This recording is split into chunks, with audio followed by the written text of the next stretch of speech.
Di sore hari yang cerah, diiringi kicauan burung, kakek duduk di teras rumahnya ditemani dengan secangkir kopi. Di hadapannya, 3 cucunya duduk dengan penuh antusias, bergurau dan bertukar cerita dengan sang kakek.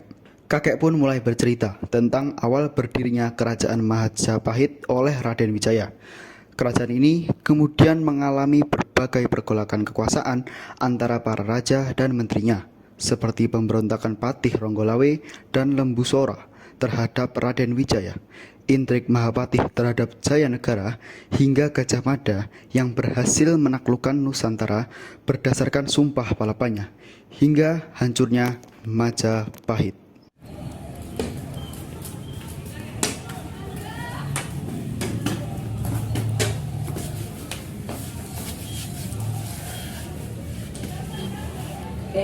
Kakek punya cerita nggak? Ceritain dong, Kek. Iya. Ada, Nak. Jadi kakek itu punya cerita tentang kerajaan Majapahit. Jadi pada zaman dahulu,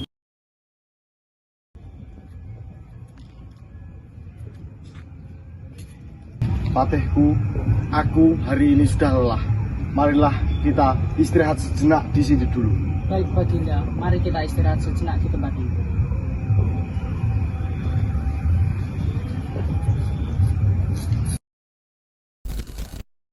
Raden Wijaya, tiba-tiba di pikiranku terlintas jika kerajaan yang kita dirikan bernama Majapahit. Nama itu aku ambil karena di sini terdapat pohon maja yang terasa pahit. Akhirnya, pada tahun 1293, didirikanlah kerajaan Majapahit yang terletak di selatan Sungai Brantas yang berpusat di Trowulan, Mojokerto.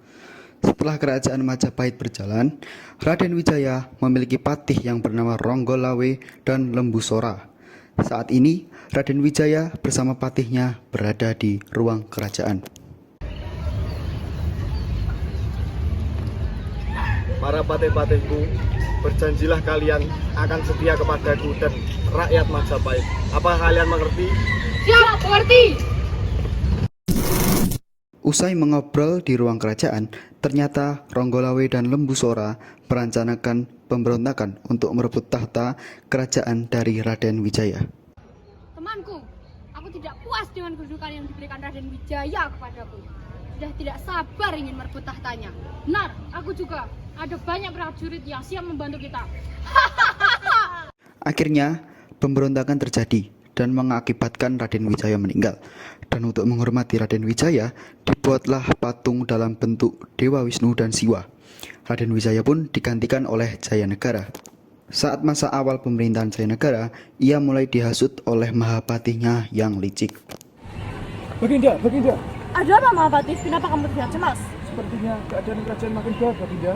Banyak para pejabat yang ingin menghina-hinaku. Apa? Kau harus segera bertindak. Baik, Baginda. Cepat bereskan semuanya. Seiring dengan berjalannya waktu, akhirnya Jayanegara sadar atas kesalahannya mempercayai sang Mahapatih begitu saja. Akhirnya, Jayanegara memutuskan untuk menghukum mati Mahapatih tersebut. Dasar kau licik, Mahapati. Kau telah mengkhianatiku demi mendapatkan tanah kerajaan. Maafkan aku, Baginda Raja. Tidak bisa, aku akan menghukum mati dirimu. Setelah Mahapatih tersebut dihukum mati, kondisi kerajaan mulai normal. Namun tidak disangka, Jayanegara bermain intrik dengan istri seorang tabib yang bernama Tabib Tanca. Tanpa sepengetahuan Jayanegara, Tabib Tanca ternyata telah mengetahui hal tersebut. Hingga pada akhirnya, pada malam saat semua telah terlelap, Tabib Tanca memasuki kamar Jayanegara. Hai Tanca, ada pergerakan malam-malam kau berada di kamar. Jangan berpura-pura. Aku sudah tahu keburukanmu. Engkau telah berselingkuh dengan istriku. Saya tidak tahan dengan semua ini. Jayanegara. Apa? Kau sudah mengetahuinya. Maafkan aku, Tanca. Tidak akan kumaafkan.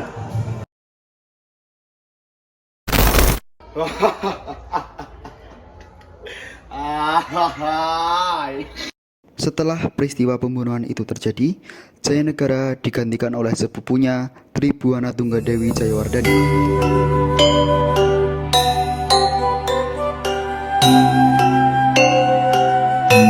Di masa pemerintahannya, banyak terjadi pemberontakan. Salah satunya yaitu pemberontakan di Sadeng dan di Kuti tahun 1331 yang tercantum di dalam kitab Negara Kertagama, dan pemberontakan ini berhasil ditumbas oleh Gajah Mada. Atas jasa-jasanya, Gajah Mada akhirnya diangkat menjadi Patih Mangkubumi. Terima kasih Yang Mulia, karena Yang Mulia telah menganugerahiku gelar tersebut. Maka saya akan berjanji di hadapan para pembesar kerajaan. Saya tidak ingin melepas puasa bila telah menguasai Nusantara dan mengalahkan Gurun, Seram, Tanjung Putra, Haru, Pahang, Dompo, Bali, Sunda, Palembang, Tumasik. Maka setelah itu saya baru akan melepas puasa. Setelah Gajah Mada mengungkapkan janjinya, langkah pertama yang dilakukannya adalah dengan mendudukkan Bali pada tahun 1343 dan dilanjutkan dengan menaklukkan seluruh wilayah Nusantara pada masa pemerintahan Hayam Wuruk. Hei, Gajah Mada, kau memang seorang patih yang sangat hebat. Kau bisa menaklukkan Nusantara dengan sumpah. Terima kasih Baginda, karena kau telah membantuku. Tanpamu aku juga tidak bisa memperoleh semua ini. Pada masa pemerintahan Hayam Wuruk, terjadi perang Bubat. Peristiwa ini terjadi di ibu kota Majapahit. Awalnya, ini sebuah tipu muslihat Gajah Mada untuk menundukkan kerajaan Sunda Pajajaran. Gajah Mada telah berhasil mendatangkan Raja Sunda, Sri Baduga Maharaja dan putrinya, Dyah Pitaloka. Bapak Putra, kukira usiaku kini sudah cukup dewasa. Melihat putri dan Sri Baduga Maharaja, aku ingin meminangnya. Ini akan memberat hubungan kerajaan kita dengan kerajaan Sunda Pajajaran. Tidak Baginda, hamba akan menjodohkan Baginda dengan Dyah Pitaloka. Namun perjodohan tersebut kita lakukan agar kerajaan Sunda Pajajaran mau mengakui kedaulatan kita. Bagaimana? Apakah Baginda setuju? Baiklah, Bapak. Kurasa itu ide yang bagus. Kuserahkan semuanya padamu. Di lapangan luas saat Gajah Mada dan Sri Baduga Maharaja dipertemukan, Hai Sri Baduga, Rajaku Hayam Wuruk ingin meminang putrimu. Tapi kau harus menerima dan mengakui kedaulatan Majapahit. Apakah kau setuju? Tidak setuju. Saya tidak mau putriku dipermainkan oleh politikmu. Dasar kau! Jika kau tidak ingin para prajuritmu gugur dan terjadi peperangan, terimalah penawaran ini. Tidak, aku akan setia pada kerajaanku. Aku tidak mau menikahi rajamu. Jika itu maumu, maka akan terjadi peperangan di tempat ini. Maka terimalah penawaran ini, menikah dengan rajaku. Aku tetap tidak mau. Aku tidak mau hidup bersama rajamu. Lebih baik aku mati daripada harus mengakui kedaulatan kerajaanmu. Jangan anakku. Ayah tidak rela kamu mati. Terimalah perjodohan ini. Maafkan aku. Akui kedaulatan Majapahit. Aku tidak sudi. Maka aku akan binasakan kerajaanmu. Akui segera kerajaan Majapahit. Aku akan mempertahankan kerajaanku. Aku akan berjuang dengan prajurit-prajuritku. Sri Baduga tidak dapat menghalangi keinginan putrinya, dan Dyah Pitaloka pun mati. Terjadilah sebuah peperangan besar yang melibatkan dua kerajaan tersebut.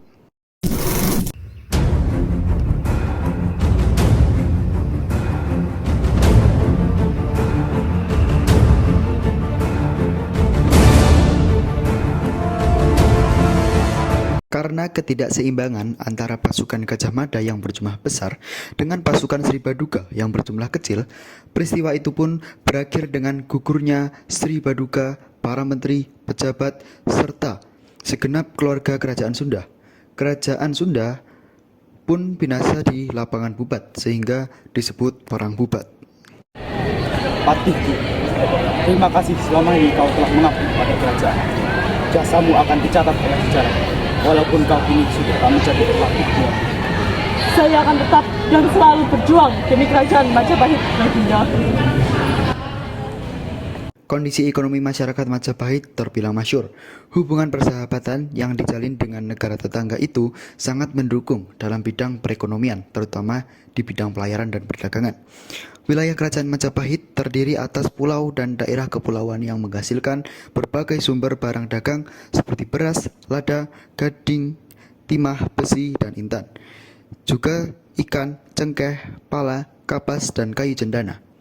Dalam dunia perdagangan, kerajaan Majapahit memegang dua peranan yang sangat penting, yaitu sebagai kerajaan produsen, mempunyai wilayah yang sangat luas dengan kondisi tanah yang sangat subur, sehingga kerajaan Majapahit merupakan produsen barang dagangan. Sebagai kerajaan perantara, kerajaan Majapahit membawa hasil bumi dari daerah yang satu ke daerah yang lainnya. Setelah beberapa lama Majapahit berjaya, ternyata tibalah masa keruntuhannya karena kematian Gajah Mada dan ibunya Tribuana Tunggadewi. Hayam Wuruk kehilangan penasihatnya dan menyebabkan kerajaan menjadi gunjang-ganjing.